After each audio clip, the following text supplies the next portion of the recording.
আমার নাম মহেশ ওরসেকার এবং আমি মুম্বাই বিশ্ববিদ্যালয়ের দর্শন বিভাগে পিএইচডির ছাত্র। আমার প্রশ্নটি কিছুটা টেকনিক্যাল।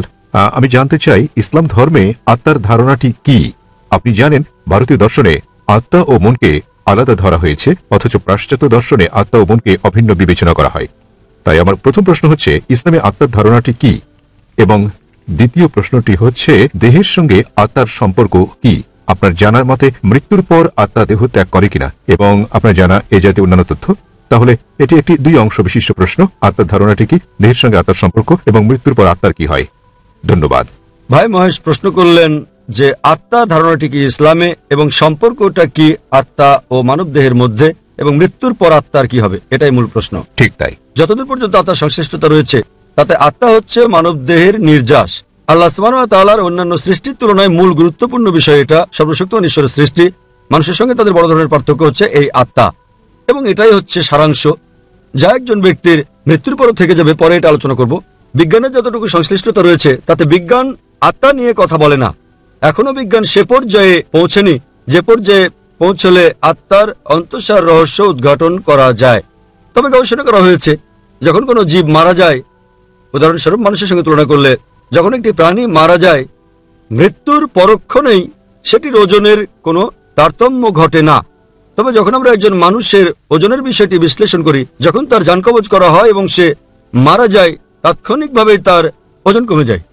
এর অর্থ হচ্ছে মৃত্যুর পর মানুষ কিছু হারায় যখন সে মারা যায়, কিন্তু বিজ্ঞান এখনো সে পর্যায়ে পৌঁছেনি যে পর্যায়ে পৌঁছলে আত্মা ঠিক কি তা বলা যায়। আত্মা হচ্ছে নির্যাস মানব দেহের। পবিত্র কোরআনের সূরা আল ইমরান অধ্যায় নম্বর 3 আয়াত নম্বর 185-তে আল্লাহ তাআলা বলেন, কুল্লু নাফসিন যায়কাতুল মউত। প্রত্যেক আত্মাকে মৃত্যু স্বাদ গ্রহণ করতে হবে।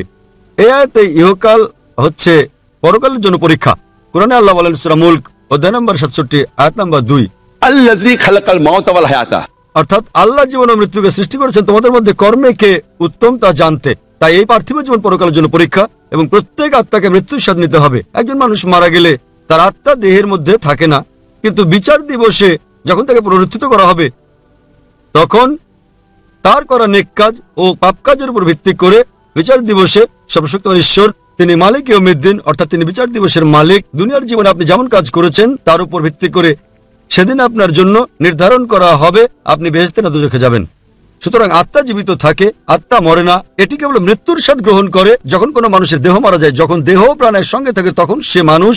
তবে পরকালে সম্পূর্ণ নতুন একটা দেহ দেওয়া হবে এবং আত্মা বেঁচে থাকবে, এবং তখন এই জীবনের পরীক্ষার ফলাফলের উপর ভিত্তি করে বেহেশত দোজখ দেওয়া হবে। আশা করি উত্তরটা আপনি পেয়েছেন। আত্মা আর মন কি অনুরূপ? ভাই প্রশ্ন করলেন আত্মা আর মন কি অনুরূপ? না। আবার বলছি, মন হচ্ছে ভাবগত। যদি আমি আপনাকে প্রশ্ন করি আপনার মন কোথায়, আপনারা জানেন, তখন লোকেরা বলবে মনের অবস্থান মস্তিষ্কে। সুতরাং এটা একটা গুণবাচক শব্দ। যেমন আমরা যখন বলি নিজের কাজে মন দাও, তো মনে রাখার কথা বললে লোকেরা মস্তিষ্ক খাটিয়ে ভাবতে শুরু করে, কিন্তু এর অর্থ এই নয় যে মন মস্তিষ্কের মধ্যে রয়েছে, বরং এটা ভিন্ন কিছু।